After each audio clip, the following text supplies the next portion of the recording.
the big money maker of the street. This street, you've got all the big names, the Supres, the Witcheries. There was a dry cleaner here once, which is now gone. There was a really good burger takeaway place there too. Hi, this is Hans from the Echo, and we're just driving around having a bit of a look at some of the commercial properties that are in Byron Bay and how they're going. Some of the empty ones, some of the ones that have been here for a long time. That one's one of the big ones that's been empty for at least 2-3 years. They want some ridiculous amount. I think it's like $8 grand a month or something. Okay, here we go. For lease. It's been empty for at least a year, probably even longer, 2 years roughly.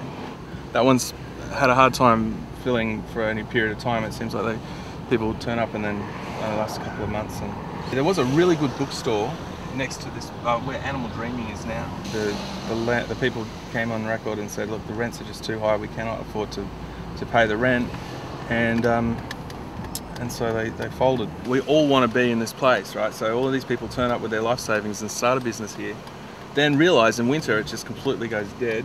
This one here has been empty for 2 years. The owner of it, Eddie Phillips, has told the Echo that he wants to divide it into 3 smaller spaces. It's quite a big area. It reaches from Bank of Queensland down to the end of the block. I asked him if he was going to take a rent reduction, and he didn't say. I think the first thing he said was, oh, I'm going to subdivide it. So I don't know if he was going to make it cheaper, but we'll see. So that area is earmarked for Dan Murphy's, and I think April is the time that they're going to come in and open up a shop. So this is all up for sale.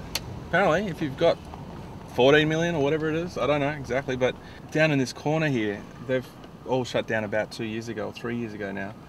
This will be Dan Murphy's, basically, all the way through here. It's going to be a massive mega store with $3 wine bottles and Coca Pops and all of the stuff that the young kids drink.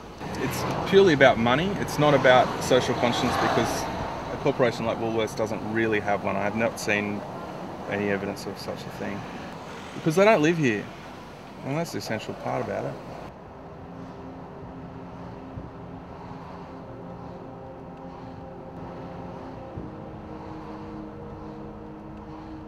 The thing is that people who own these properties might have bought them a long time ago, and they don't necessarily need to get them rented out, and they'll happily have them sitting empty because there's negative gearing you can do with your tax.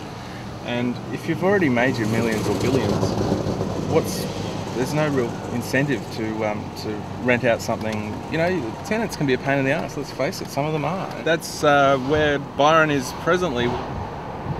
Who owns Byron Bay?